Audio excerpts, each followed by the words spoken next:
رادیوی تاجیکستان تقدیم می‌دارد.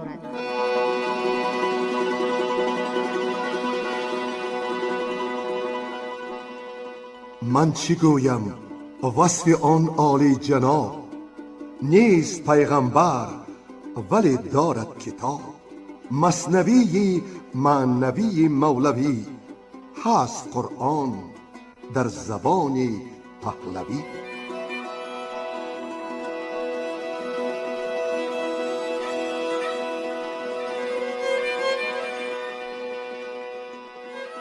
مثنوی معنوی. مثنوی معنوی.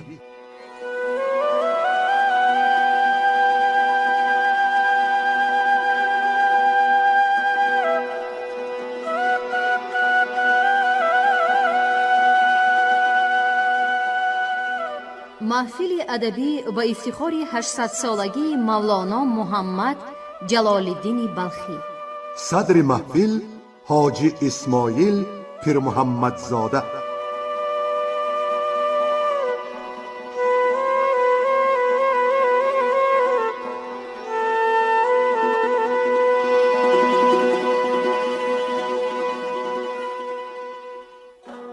در خوانش‌های پیشین از مقامات اولیا و انبیا، وظیفه‌هایی که بر دوش فرزند آدم واگذار است صحبت‌ها بود. اینجا مولانا آدمی و قرب او را نزد حق و منزلت او را نزد صاحبش خیلی بالا می‌گذارد. آدم آن الف از بوی تو بود، زانکه جسمت را زمین بود تار و پود. جسم خاکت را از اینجا بافتند، نور پاکت را در اینجا یافتند.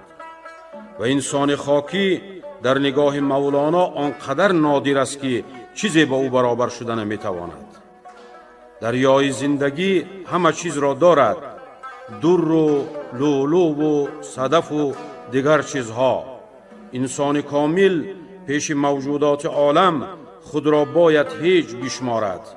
خود چی گویم پیش آن در این صدف، نیست الا کف کف کف کف.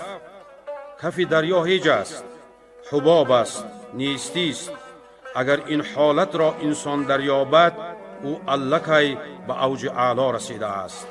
و قصه عرب و گفتگوزار بین او و زوجهش و فرستادن آب باران به طریق تحفه به پیش پادشاه، این اشاره به طاعت ناچیزی ما که داریم پیش خدا. گر طاعت خود نقش کنم بر نان، و نان بنهم پیش سگ برخانه.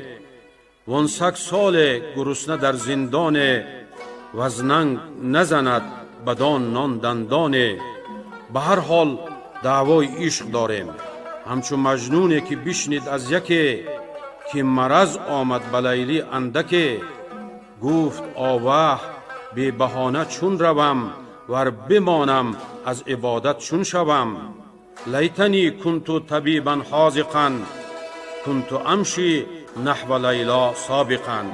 ای فرزند آدم، آدم بودنت لازم می آید.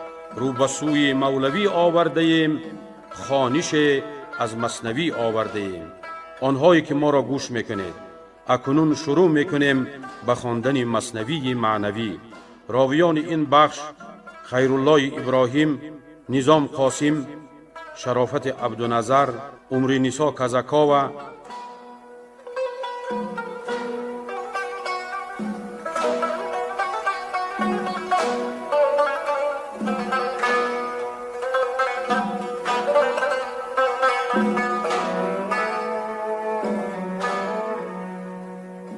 دل نهادن عرب بر التماس دلبری خویش و سوگند خوردن که در این تسلیم مرا حیلت و امتحان نیست.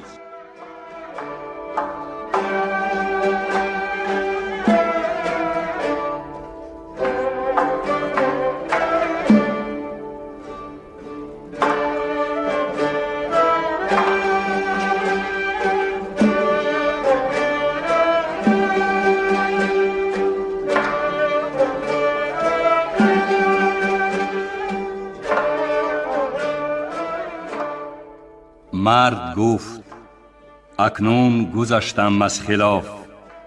حکم داری تیغ برکش از غلاف. هرچی گویی من تو را فرمان برم، در بد و نیک آمدی آن ننگرم. در وجودی تو شوم من منعدیم، چون محیبم حب و یومی و یوسیم.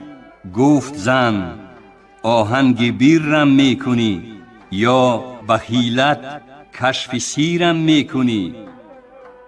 گفت والله عالمی سیر الخفی، کافرید از خاک آدم را صفی. در سگ از قالب کی دادش وانمود، هرچی در الواح و در ارواح بود. تا ابد هرچی بود او پیش پیش درس کرد از علم الاسمای خیش. تا ملک بی خود شد از تدریس او، قدس دیگر یافت از تقدیس او. آن گشادیشان کز آدم رو نمود، در گشادی آسمان هاشان نبود. در فراخی عرصه آن پاک جان، تنگ آمد عرصه 7 آسمان. گفت پیغمبر که حق فرموده است، من نگنجم هیچ در بالا و پست. در زمین و آسمان و عرش نیز من نگنجم، این یقین دار ای عزیز. در دلی مومن بگنجم ای عجب، گر مرا جوی در آن دلها طلب.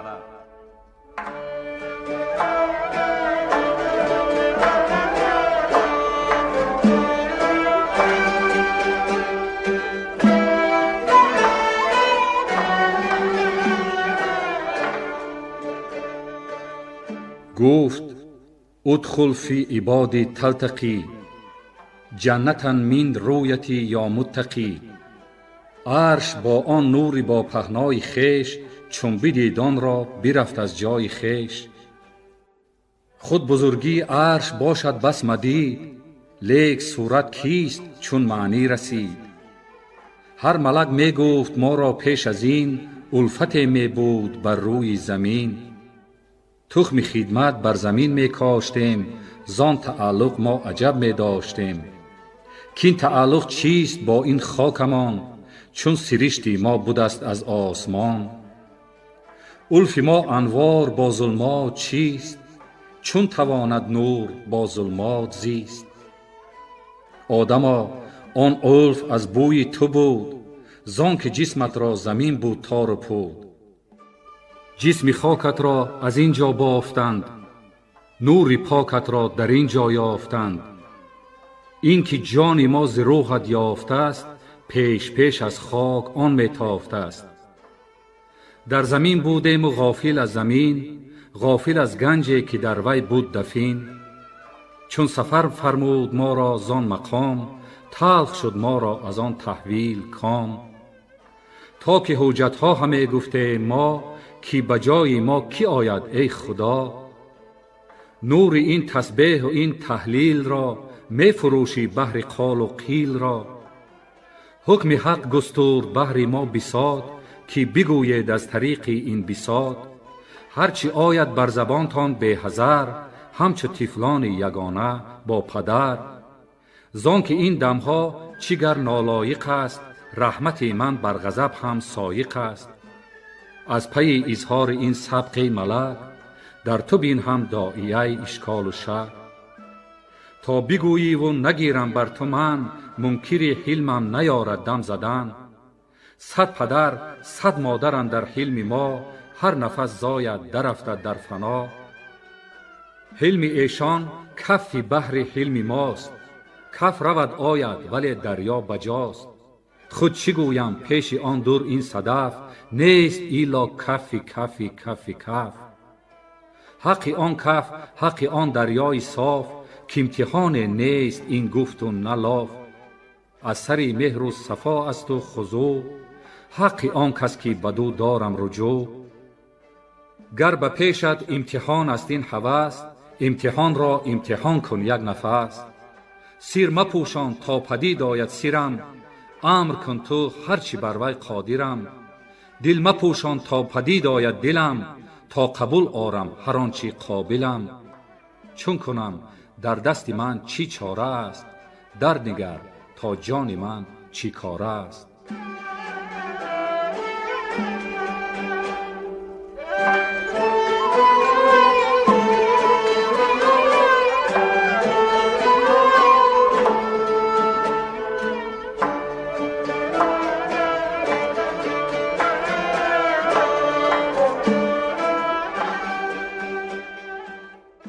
تعیین کردن زن طریق طلب روزی کد خدای خود را و قبول کردن او.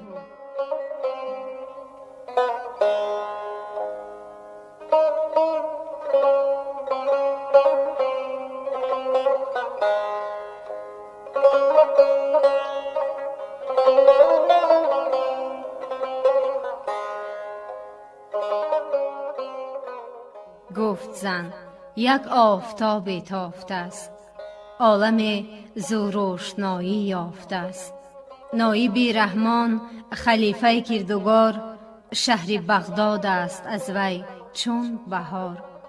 گر بپیوندی بدان شه شوی، سوی هر ادبیر تا کی می روی. همنشینی با شهان چون کیمیاست، چون نظرشان کیمیایی خود کجاست. چشم احمد بر ابوبکر زده، او ز یک تصدیق صدیق آمده. گفت من شه را پذیرا چون شوم، بی بهانه سوی او من چون روم. نسبت باید مرا یا حلت، هیچ پیشه راز شد بی آلت. همچو مجنونه که بشنید از یکی، کی مرض آمد به لیلی اندکی. گفت آوه بی بهانه چون روم، ور بمانم از عبادت چون شوم. لیتنی کنت طبیبا حاذقا، کنت امشی نحو لیلا سابقا. قل تعالوا گفت حق ما را بدان، تا بود شرمشکن ما را نشان. شب پران را گر نظر والد بودی، روزشان جولان و خوشحالت بودی. گفت چون شاه کرم میدان رود، عین هر بی آلت آلت شود. زان که آلت دعوی است و هستی است، کار در بی آلتی و پستی است. گفت کی بی آلتی سودا کنم، تا نه من بی آلت پیدا کنم. پس گواه بایدم بر مفلسه، با شه رحمم کند با مونسه. تو گواه غیر گفتگو و رنگ، وانما تا رحم آرد شاه شنگ.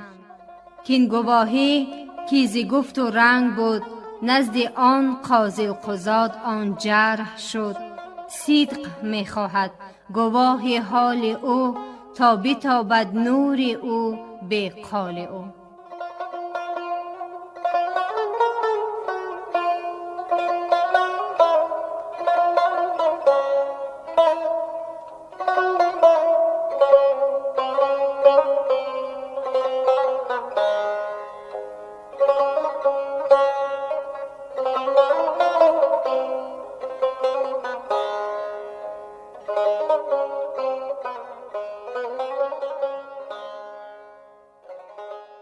هدیه بردن عرب سبوی آب باران از میان بادیه سوی بغداد به امیرالمؤمنین بر پنداش آنکه آنجا هم قحط آب است.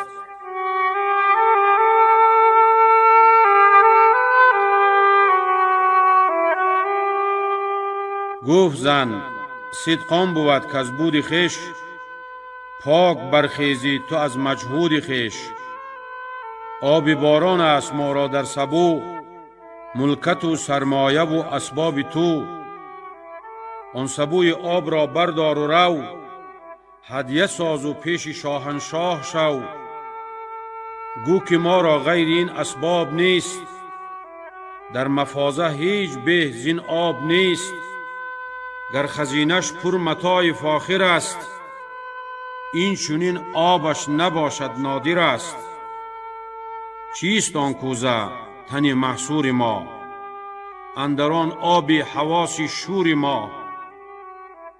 ای خداوند این خم و کوزه مرا، در پذیر از فضل اللهش ترا. کوزه با 5 لوله 5 حیث، پاک دار این آب را از هر نجیس. تا شود زین کوزه منفس سوی بحر، تا بگیرد کوزه من خوی بر. تا چو هدیه پیش سلطانش بری، پاک بیند باشد شه مشتری. بی نهایت گردد آبش بعد از آن، پر شود از کوزه من 100 جهان. لوله ها بربند و پر دارش ز خم، گفت غضوا عن هوا ابصارکم. ریش او پر باد کین هدیه کی راست، لایقی چون او شه این است راست. زن نمی دانیست کانجا برگذر، هست جاری دجله همچون شکر. در میان شهر چون دریا روان، پر ز کشتی ها و شست ماهیان. رو بری سلطان و کار و بار بین، حسی تجری تحت حل انهار بین. این چونین حس ها و ادراکات ما، قطره باشد در آن نهری صفا.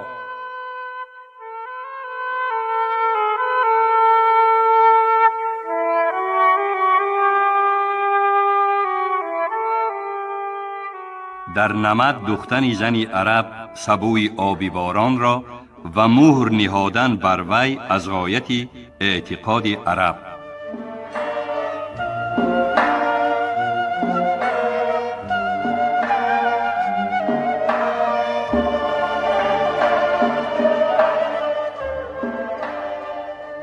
مرد گفت آره سبو را سر ببند، این که این هدیه است ما را سودمند. در نمد در دوست تو این کوزه را، تا گوش آید شه به هدیه روزه را. کینچونین اندر همه آفاق نیست، جز رحیق و مایه ازواق نیست. زان که ایشان زابهای تلخ و شور، دایما پر علتند و نیم کور. مرغ کابی شور باشد مسکنش، او چی داند جای آبی روشنش. ای که اندر چشمه شور است جات، تو چی دانی شط و جیحون و فرات. ای تو نارسته از این فانی ربات، تو چی دانی محو و سکر و این بساط. ور بدانی نقلت از اب و جد است، پیش تو این نام ها چون ابجد است. ابجد و حوز چی فاش است و پدید، بر همه طفلان و معنی بس بعید. پس سبو برداشت آن مردی عرب، در سفر شد می کشیدش روز و شب. بر سبو لرزان بود از آفات دهر، هم کشیدش از بیابان تا به شهر. زن مصلا باز کرده از نیاز، ربی سلیم ویرد کرده در نماز. که نگه دار آبی ما را از خسان، یا رب آن گوهر بدان دریا رسان. گرچه شویم آگه است و پرفن است، لیک گوهر را هزاران دشمن است. خود چی باشد گوهر آبی کوثر است، قطره زین است کسلی گوهر است. از دعاهای زن و زاری او، و از غمی مرد و گرانباری او. سالم از دزدان و از آسیب سنگ، برد تا دارالخلافه بیدرنگ. دید درگاه پر از این عامها، اهل حاجت گستریده دامها. دم بدم هر سوی صاحب حاجت، یافته زان در عطا و خلعت. بحر گبر و مومین و زیبا و زیشت، همچو خورشید و مطر نه چون بهشت. دید قوم در نظر آراسته، قوم دیگر منتظر برخاسته. خاص و عامه از سلیمان تا بمور، زنده گشته چون جهان از نفخ صور.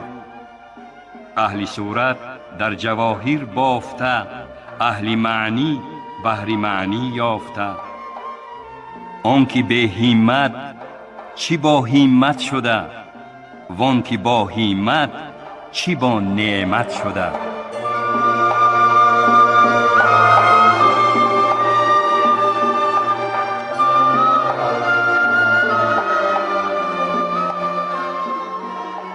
در بیان آنکه چنانکه گدا عاشق کرم است و عاشق کریم، کرم کریم هم عاشق گداست. اگر گدا را صبر بیش بود، کریم بری او آید. اما صبر گدا کمال گداست و صبر کریم نقصان او.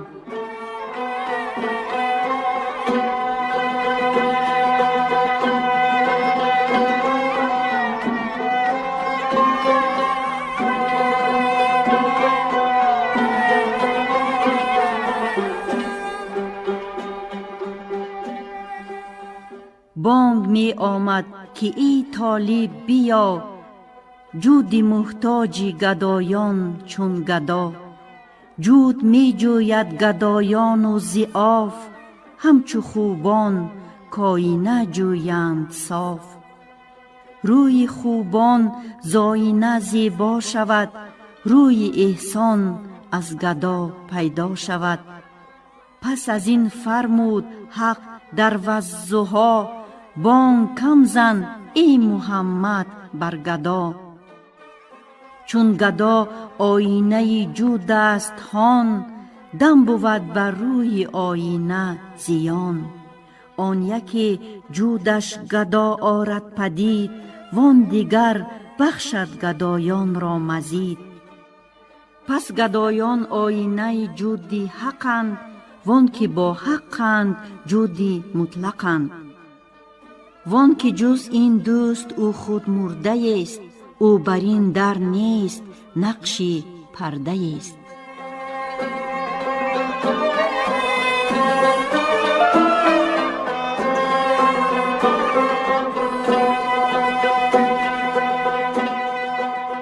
فرق میان آنکه درویش است به خدا و تشنه خدا و میان آنکه درویش است از خدا و تشنه غیر است. نقش درویش است او نه اهل نان، نقش سگ را تو مینداز استخوان. فقر لقمه دارد و نه فقر حق، پیش نقش مرده کم نه طبق. ماهی خاکی بود درویش نان، شکل ماهی لیک از دریا رمان. مرغ خان است او نسی مرغ هوا، لوت نوشد او ننوشد از خدا. عاشق حق است او بحر نوال، نیست جانش عاشق حسن و جمال. گر توهم می کند او عشق ذات، ذات نبود وهم اسما و صفات. وهم مخلوق است و مولود آمده است، حق نزایده است او لم یولد است. عاشق تصویر و وهم خویشتن، کی بود از عاشقان ظلمنن. عاشق آن وهم اگر صادق بود، آن مجاز او حقیقت کش شود. شرح می خواهد بیان این سخن، لیک می ترسم ز افهام کهن. فهمهای کونه کوته نظر، صد خیال بد درآرد در فکر. بر سماع راست هر کس چیر نیست، لقمه هر مرغک انجیر نیست. خاصه مرغ مرده پوسیده، پرخیال اعمی بدیده. نقش ماهی را چی دریا و چی خاک، رنگ هندو را چی صابون و چی زاک. نقش اگر غمگین نگاری بر ورق، او ندارد از غم و شادی سبق. صورتش غمگین و او فارغ از آن، صورتش خندان و او زان بینشان. وین غم و شادی که اندر دل خط است، پیش آن شادی و غم جز نقش نیست. صورت خندان نقش از بهر توست، تا از آن صورت شود معنی درست. نقش های کندرین حمامه هاست، از برونی جامه کن چون جامه هاست.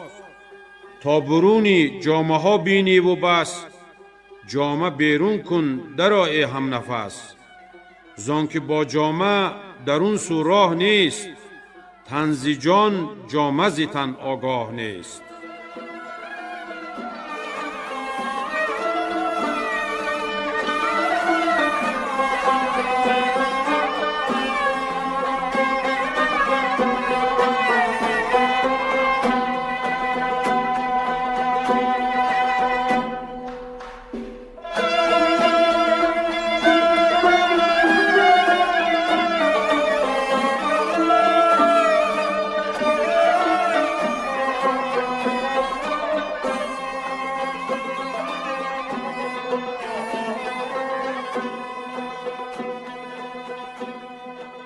پیش آمدن نقیبان و دربانان خلیفه از بهر اکرام اعرابی و پذیرفتن هدیه او را.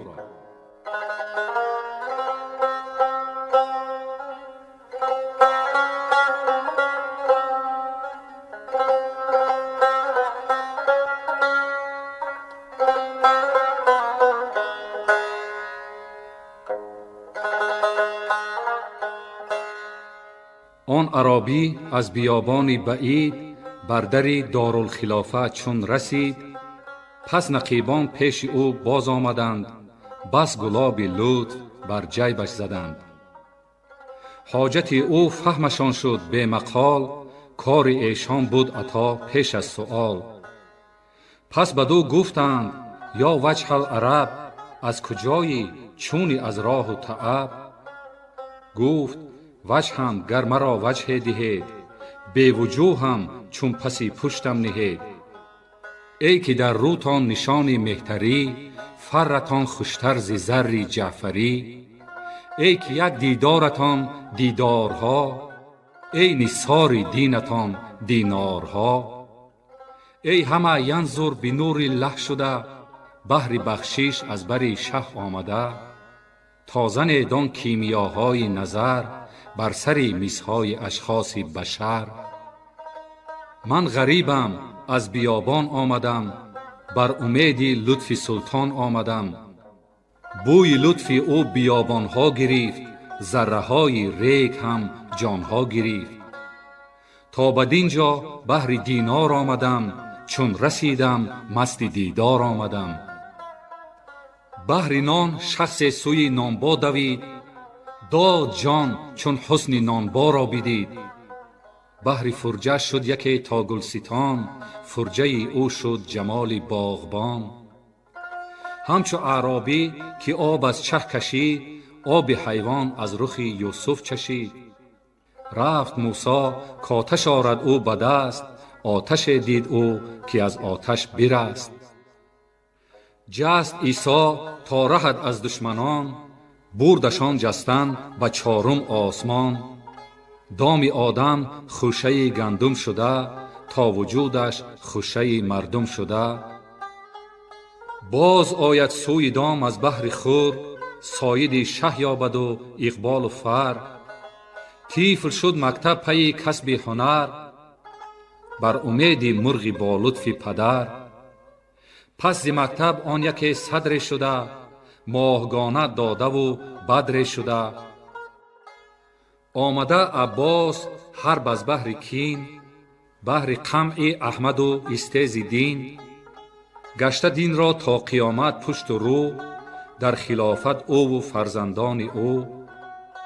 من بر این در طالب چیز آمدم، صدر گشتم چون به دهلیز آمدم.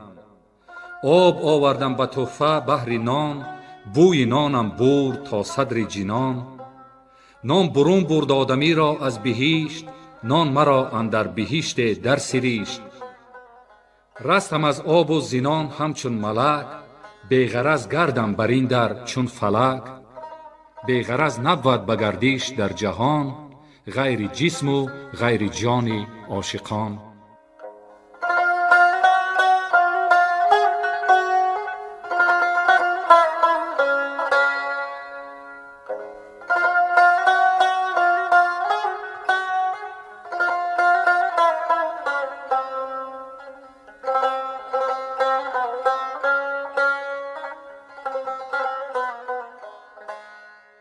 در بیان آن که عاشق دنیا بر مثال عاشق دیوار است که بر او تاب آفتاب زند و جهد و جهاد نکرد تا فهم کند که آن تاب و رونق از دیوار نیست، از قرص آفتاب است در آسمان چهارم. لاجرم کلی دل بر دیوار نهاد، چون پرتو آفتاب به آفتاب پیوست، او محروم ماند ابدا و حل بینهم بین ما یشتهون.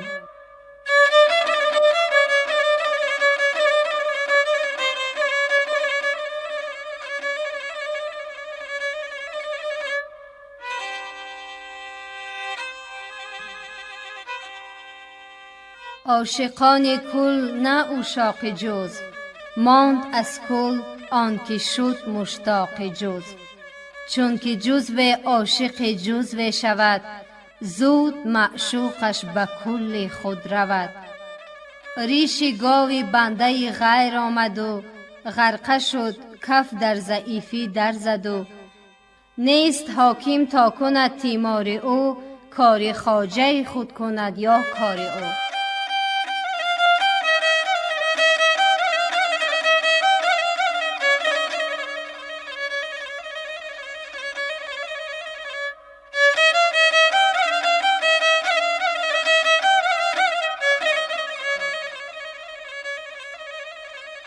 مثل عرب: اذا زنیت فزنی بالحرة و اذا سرقت فسرق الدرة.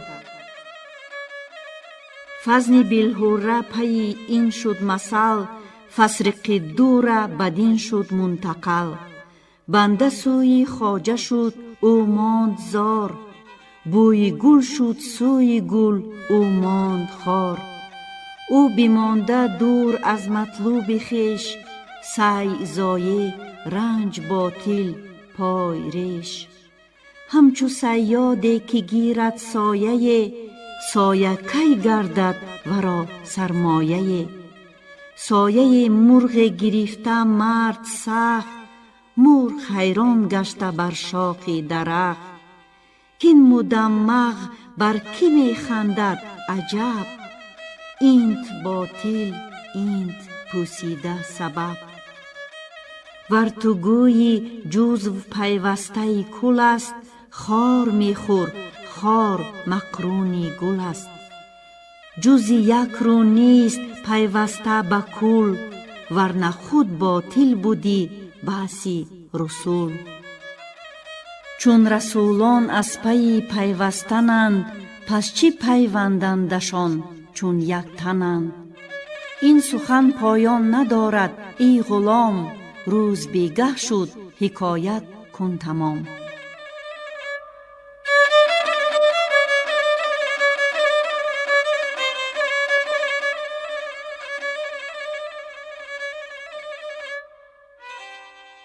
سپردن عرب هدیه را یعنی سبو را به غلامان خلیفه.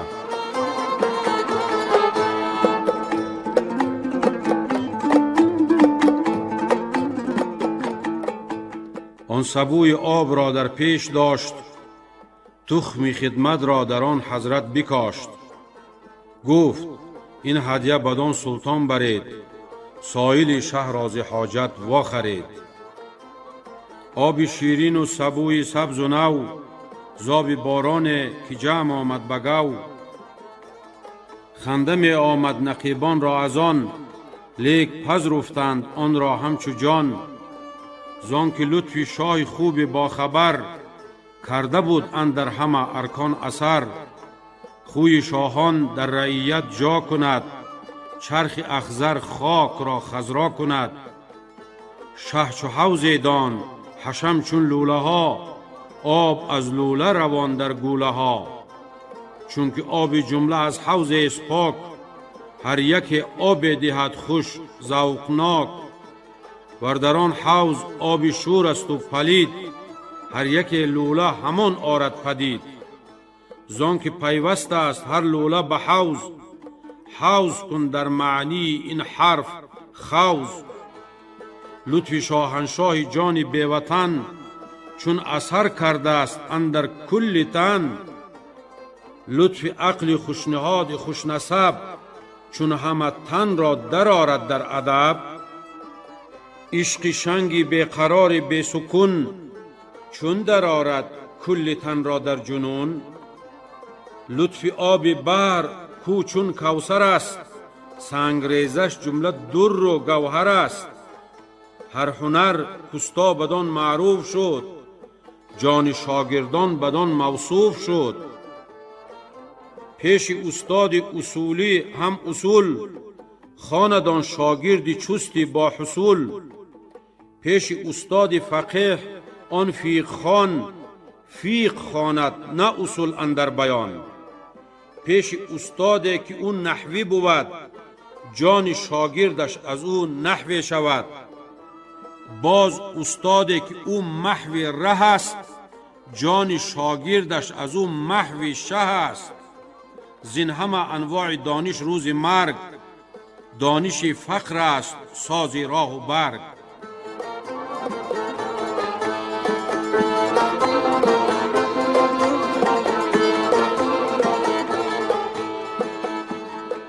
حکایت ماجرای نحوی و کشتیبان.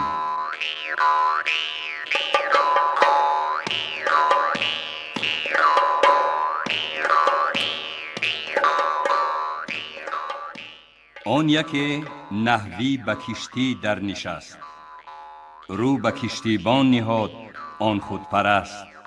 گفت هیچ از نحو خواندی؟ گفت لا. گفت نیمی عمر تو شد در فنا. دل شکسته گشت کشتیبان ز تاب، لیک آن دم کرد خاموش از جواب. باد کشتی را به گرداب فکند، گفت کشتیبان بدان نحوی بلند، هیچ دانی آشنا کردن بگو. گفت نه ای خوش جوابی خوب رو. گفت کلی عمرت نحوی فناست، زان که کشتی غرق این گرداب هاست. محو می باید نه نحو اینجا بدان، گر تو محوی بی خطر در آب ران. آب دریا مرده را بر سر نهد، ور بود زنده ز دریا کی رهد. چون بمردی تو ز اوصاف بشر، بحر اسرارت نهد بر فرق سر. ای که خلقان را تو خر می خوانده ای، این زمان چون خر بر این یخ مانده ای. گر تو علامه زمانی در جهان، نک فنای این جهان بین وین زمان. مرد نحوی را از آن در دوختیم، تا شما را نحو محو آموختیم. فقه فقه و نحو نحو و صرف صرف، در کم آمد یابی ای یاری شگرف. آن سبوی آب دانشهای ماست، وین خلیفه دجله علم خداست. ما سبوها پر به دجله میبریم، گر نخر دانیم خود را ما خریم. بار اعرابی بدان معذور بود، کو ز دجله غافل و بس دور بود. گر ز دجله با خبر بودی چما، او نبردی آن سبو را جا بجا. بلکه از دجله چو واقف آمدی، آن سبو را بر سری سنگ زدی.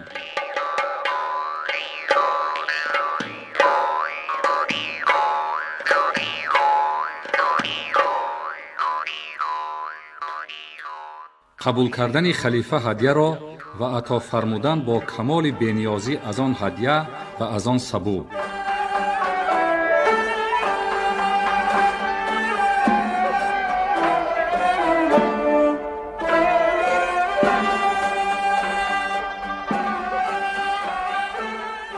چون خلیفه دید و احوالش شنید، آن سبو را پر ز زر کرد و مزید. آن عرب را کرد از فاقه خلاص، داد بخشش ها و خلعت های خاص. پس نقیبی را بفرمود آن قباد، آن جهان بخشش و آن بحر داد. که این سبو پرزر به دست او دهید، چون که وا گردد سوی دجلش برید. از رهی خشک آمده است و از سفر، از رهی دجلش بود نزدیک تر. چون به کشتی در نشست و دجله دید، سجده می کرد از حیا و می خمید. کی عجب لطف این شهی وهاب را، وان عجبتر کو ستد آن آب را. چون پذیرفت از من آن دریای جود، آنچنان نقدی دغل را زود زود. کل عالم را سبو دانه پسر، کو بود از علم و خوبی تا بسر. قطره از دجله خوبی اوست، کان نمی گنجد ز پری زیر پوست. گنج مخفی بود ز پری چاکر، خاک را تابانتر از افلاک کرد. گنج مخفی بود ز پری جوش کرد، خاک را سلطان اطلس پوش کرد. ور بدیدی شاه از دجله خدا، آن سبو را او فنا کردی فنا.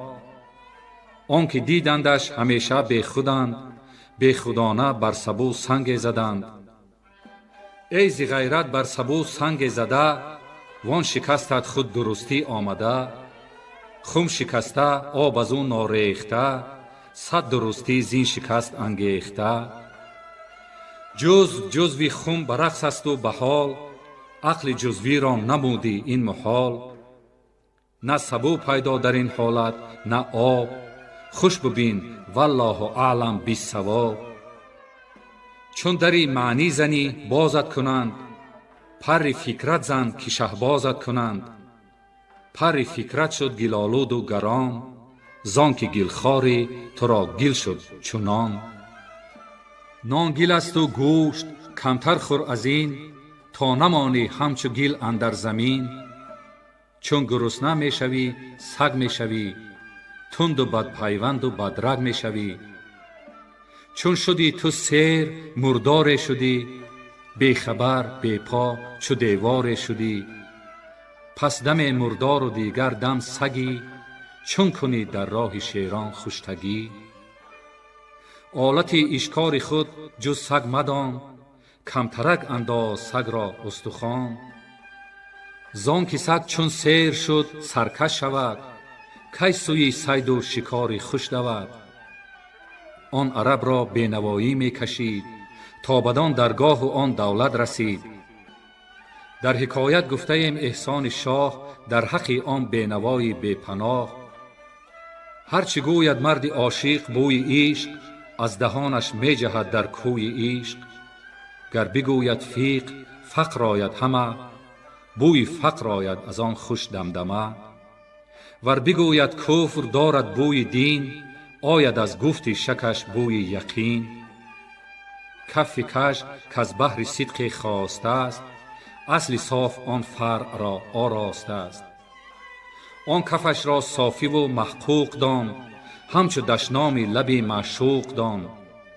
گشته آن دشنام نامطلوب او، خوش ز بحر عارض محبوب او. گر بگوید کژ نماید راستی، ای کژی که راست را آراستی.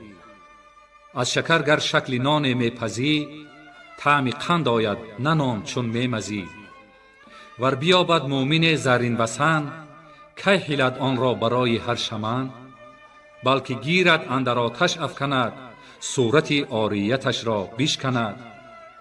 تا نماند بر ذهب شکل وسن، زان که صورت مانع است و راهزن. ذات زرش داد ربانیت است، نقش بود بر نقد زر عاریت است.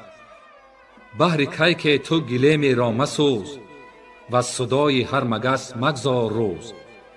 بت پرستی چون بیمانی در صور، صورتش بگذار و در معنی نگر. شما محفل ادبی را با افتخار 800 سالگی مولانا محمد جلال الدین بلخی شنیدید. تهیه‌گر خیرالله ابراهیم، یاوری تهیه‌گر ایرج میرزا علی، منظم آواز برنای نظام، محرر عبدالقادر عبدالقهار. خانه آباد باشید.